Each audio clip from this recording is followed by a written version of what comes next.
Bom, então na prática, né, pessoal, como a gente faz para treinar, né, uma RBM? Bom, primeira coisa, quer dizer, lembra quando a gente trabalhou com o classificador Bayesiano, na questão da verossimilhança do conjunto de dados, né? Então, basicamente, o que a gente tem? A verossimilhança, quer dizer, é quão verossímil, né, que é meio redundante dizer isso, mas o quanto se parece, né, uma amostra de treinamento com vamos dizer assim, a sua versão real, né? Então, na prática é o seguinte, de novo, né? Quando a gente fez na ideia, né, era fazer o logaritmo da verossimilhança no classificador Bayesiano.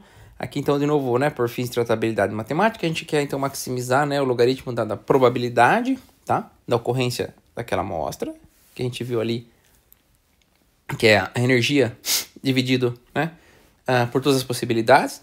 Então, nós temos dois termos, né, que eu chamo de termo positivo e o termo negativo. O termo positivo, pessoal, ele é fácil a gente calcular, né, porque é basicamente o log de quem, né? Eu fixo V e calculo ali todas as possibilidades, 2 elevado a n, né? E a parte negativa é a parte mais complicada, porque eu tenho que calcular aquela função de partição, né?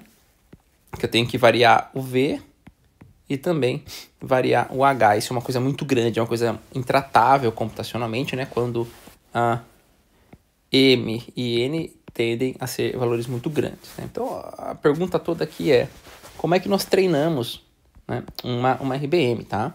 Bom, então, basicamente, a etapa de treinamento consiste em, né, atualizar o conjunto de pesos, visando maximizar o log da verossimilhança, tá? A gente pode usar o gradiente descendente, usualmente, vocês lembram, né? A matriz de pesos na iteração mais 1 é igual a matriz de pesos na iteração atual, mais uma taxa de aprendizado, né? E aqui seria o termo positivo, que é o que eu consigo calcular da amostra, e o termo negativo, que é o que eu consegui, uma ideia que eu consiga aprender ou estimar, tá? Então, esse gradiente positivo, ele é fácil de ser calculado, né? É basicamente V transposto, né, que é meu conjunto de dados, multiplicado pela probabilidade H dado V, né? A gente vai ver como é que calcula isso aqui, tá? Olha só, a probabilidade H dado V é basicamente o que é o produtório, tá?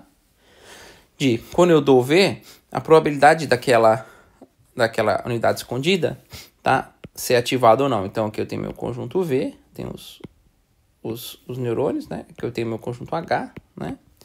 E basicamente, vamos lá, isso aqui é o H2. Qual é a probabilidade de H2 ser ativado? Basicamente é o quê? Tá? Qual a probabilidade de H2? Qual a probabilidade de H2 ser igual a 1 dado V? É basicamente o quê? Eu vou fazer a somatória de todos os pesos, tá? Olha só que eu fixo o I. Então, eu vou fazer o produto interno, como se fosse igual, parecido com o Perceptron, tá? Eu vou fazer esse peso vezes o V1, esse peso vezes o V2, vezes o V3, vezes o V4, tá? Até o VM, por isso que eu estou variando o M, tá? O J, ele é fixo, ou seja, isso eu vou ter que fazer para cada neurônio escondido H, tudo bem? Então, essa é a probabilidade dele ser ativado. Eu vou utilizar uma função sigma, tá? Que nesse caso aqui, ó, é como se fosse, na verdade é uma prática, né? Na prática é uma função de ativação, que é 1 mais e elevado a menos c, que no nosso caso aqui a gente acaba sendo, né, uma sigmoide. Tudo bem? Tá legal. Bom, então na prática todo esse valor aqui, né, somado com o bias, ele vai valer c, tá? Então, esse menos C aqui vai acabar sendo essa quantidade, que é um valor real, tudo bem? Então, na prática, eu tenho que calcular a probabilidade, né, de ativação de cada um dos neurônios da camada escondida, dada aquela configuração, né, dada aquele dado inicial, tá? E como eu disse, o problema consiste em calcular o gradiente negativo, tá? Então, quem que é o gradiente negativo? Tá? Então, de novo, V transposto, tá? Mas é a probabilidade de V dado H, tá? Então, o que acontece? Qual é a probabilidade de o V ser 1 dado H? Da mesma forma, né? Temos aqui, tá? Qual a probabilidade desse V2 aqui ser 1 dado o H? Então eu tenho que calcular o produtório, né? Perdão, o produto interno de todos esses pesos. Então aqui agora eu vario a unidade escondida, tá? O J que está variando, olha só, o J está variando, o I fica fixo. Faço isso para toda a amostra de treinamento, tudo bem? Então, na verdade, a ideia é o quê? É tentar obter uma boa aproximação desse modelo. Mas a gente vai ver que isso, pessoal, tá? Requer um grande número de iterações, tá? Porque na prática o que a gente tem que fazer? Eu vou mostrar para vocês, eu vou explicar depois, mas basicamente o que a gente faz? Como os pesos são inicializados de maneira aleatória, eu tenho aqui meus neurônios de entrada, neurônios escondidos. Então, a gente faz o processo de subida, que eu calculo a probabilidade de H dado V, tá? E depois eu faço o processo de descida, que eu vou calcular a probabilidade de cada Vzinho dado aquele H que foi estimado. Tudo bem? Então, isso aqui dá um passo. Uma subida, né? E uma descida. Então, só que a ideia é ir fazendo o quê? Assim, ó, subindo e descendo. Subindo e descendo até um número muito grande K de iterações para convergir. Tudo bem? Na verdade, a gente pode medir, por exemplo... O que acontece, né? Eu tenho meu dado original. Quando eu subo e eu desço, eu tenho uma estimativa aqui de V. Vou chamar de estimativa V, estimativa linha, né? De V1. Estimativa linha, vai. Então, essa estimativa linha, ela foi criada como sendo a probabilidade de V dado H. Eu consigo comparar ela com o meu V original, né? E como eu estou na primeira iteração, os pesos são aleatórios, vai dar um erro muito ruim. Eu posso utilizar aqui o erro médio quadrático, por exemplo. Tá? Lembra, o V era uma imagem, a gente transformou ele num vetor. Então é um vetor de dados, né? O V' também vai acabar sendo um vetor de dados. Ele pode virar uma imagem depois também. Tá? E a ideia então é o quê? Minimizar o erro dessa aproximação, dessa criação, tá? Do meu B. Então, usualmente, só fazer um parênteses aqui, a gente acaba utilizando, né? Quando eu quero estimar a probabilidade condicional, né? Eu posso fazer isso pelo meio de cadeias de Markov, tá? São métodos de amostragem, tá? Que é o cadeias de Markov por Monte Carlo, que é o MCMC, tá? E na prática é o seguinte, né? Quer dizer, qual que é a ideia?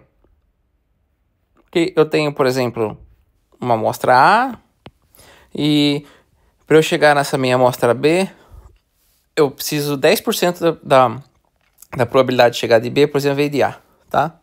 E para chegar em C, dependeu 90% de A. É como se, por exemplo, eu criasse um grafo de tempo, tá? Uma cadeia de Markov, ou seja, esse estado aqui, ó, depende do anterior, né? Então aqui, por exemplo, eu tenho aqui que chuva, estado de B é chuva, vamos dizer assim, vamos dizer assim, vou até colocar aqui em D chuva, ou melhor, vai diminuir a temperatura da região. Bom, aqui suponha que tem uma nuvem, nessa nuvem tem 90% aqui de cair uma chuva, tá? E mais 30% aqui de cair granizo, por exemplo, tá? É um exemplo. Aqui eu tenho 1% de nevar, tá? E se chover, tá? A gente fala que depois que chove é difícil, tem a questão de chover e nevar, tá? Vamos supor que se chover tem 90%, se chover tem 70% de nevar. Mas olha assim, tudo isso, essa questão de nevar dependeu da chuva, que dependeu de uma nuvem, tá? Diminuiu a temperatura por causa da chuva, que gerou granizo e diminuiu a temperatura, são pedras de gelo. Então, assim, a ideia de maneira bem geral, tá? É que uma cadeia de Markov é um conjunto, é um gráfico que simula um conjunto de eventos em que um evento depende do outro, tá? E uma das abordagens mais famosas para eu fazer amostragem nesse tipo de cadeia de Markov é a questão de amostragem de Gibbs. Então, qual que é a amostragem de Gibbs? A ideia é que, se eu fizer esse passo de subida e descida um número muito, muito, muito grande de vezes, tá? Ele vai aproximar o conjunto de dados que eu for encontrar, tá? Ele vai ser muito próximo do real. Então, imagina que eu tenho aquela minha imagem aqui do 2, eu faço a subida e descida. E se esse número de movimentos que for muito, muito grande, tá? A probabilidade de obter uma estimativa desse 2 aqui, próximo do real, vai ser bem grande, Só que o problema é que esse número de passos infinito é uma coisa assim, inviável computacionalmente, né?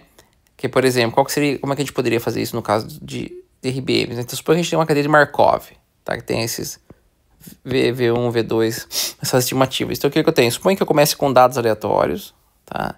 E vou fazendo a subida e descida. Olha, deu subida e descida, subida e descida. O modelo vai aproximar porque eu estou calculando o erro médio quadrático desses dados aleatórios. Aqui, vou chamar aqui de, sei lá, D, menos a imagem verdadeira, vou chamar de D estrela. Então, com o tempo, o que vai acontecer? O modelo vai aprender um conjunto de pesos que vai aproximar esses dados aleatórios, tá? De entrada, do dado real. Só que o problema é isso é o alto custo computacional, tá? Porque, né, aquela história da amostragem de Gibbs, eu começo com os dados aleatórios, só que a solução aí ela vai ser razoável quando o conjunto de iterações é muito grande, esse K tende a infinito, tá?